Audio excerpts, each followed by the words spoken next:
What's up, YouTube? I'm back with the Hands Kit soldering station, T12 soldering station. I did a little soldering on it, or with it, yesterday and today.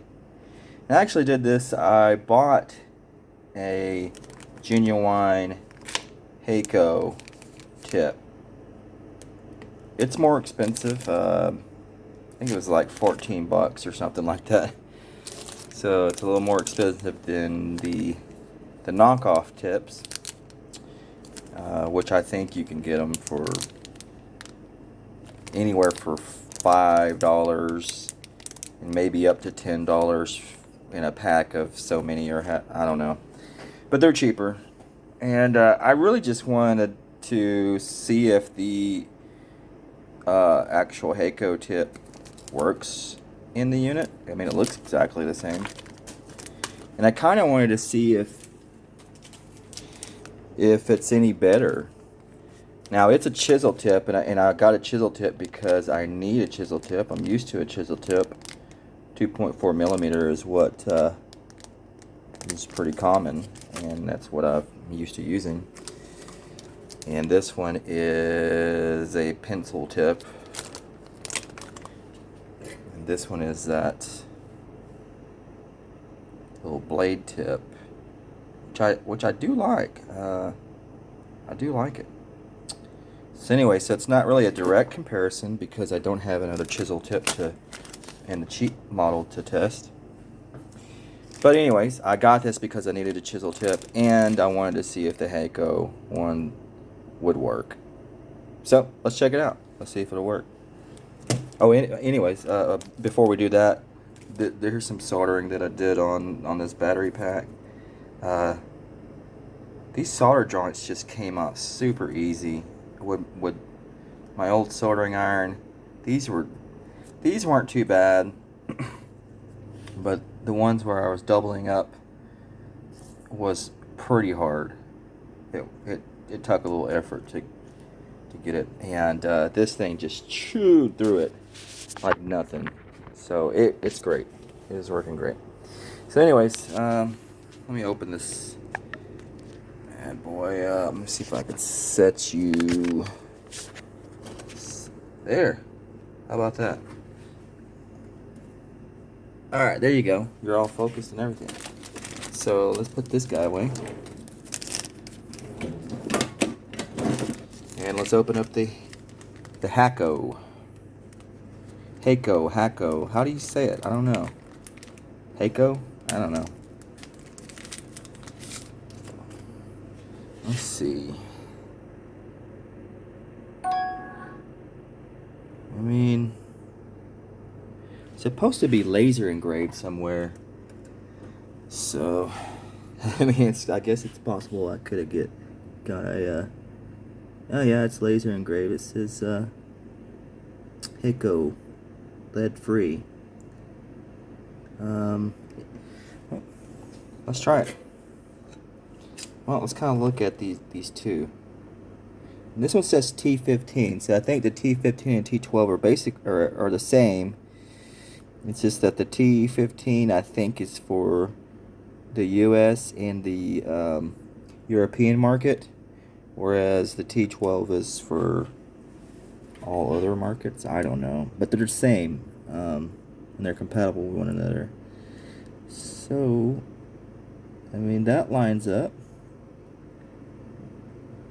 Everything lines up. Yeah, I mean, I honestly would not be able to tell these apart minus the little laser engraving right there. So here we go. Let's try it out. Yeah, slides right in. And turn the unit on.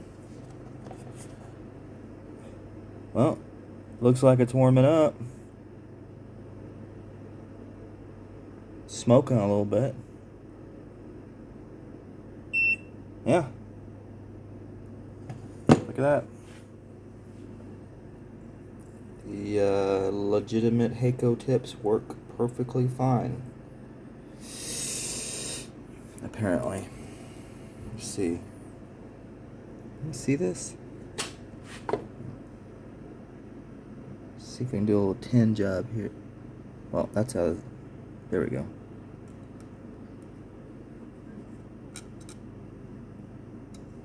Yeah. Feels great.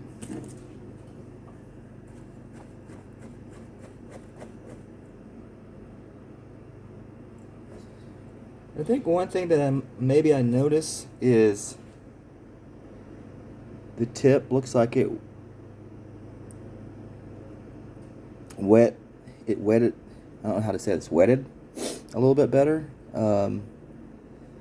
The coating on it took all the solder all the way around it, whereas this one, I don't know if you can see it, seems like it only took the solder on the real sharp edge. And maybe that's normal. Maybe it's not supposed to take it up here. I guess that would make sense. So, whatever. Yep. So those work. And I'll probably just use that back and forth, and probably in the long run, I'm sure it's going to take a while. I just kind of want to get an idea of which, if these crap out and this one keeps going on, or, vice versa. Maybe these are better. Who knows? One other thing I wanted to point out with this solder station, I did have a slight problem with it, and I'm not even mad because, the price is just goofy, and you probably don't want to do this, but I'm doing it very gently, pulling it out with the pliers. I just don't want to burn my hand off. So one problem that I did have was with the wand, and what I noticed was whenever I would press down on a soldering surface a certain way, it would beep at me, and it was giving me an indication of some kind of error. And what it was is that when you put pressure, it was losing contact inside here. So it was a super easy fix. So if you have this, just screw this off, and then you push that out, and there's the guts. And all I did was use something to tension these pins down. So I pushed them down a little bit. There was 1, 2, 3, and I just pushed them all down just to give them more of a tension. More tension is what I mean to say. And well, that solved the problem completely. So I just put it back together and tried it again, and I was putting pressure all different ways, and I was not getting that error. So that was perfectly solved. Other than that, it's been running like a beast. So there you go. Updated that. It is compatible with the authentic Hakko tips. It's probably debatable as to if you should buy the Hakko tips or not. If I come up with some reason why, maybe they work better or they last longer, I might end up buying these. If not, then there's no reason to spend 3 to 4 times the amount of money. That's just crazy. Anyways, have a good one, and I'll see you in the next video.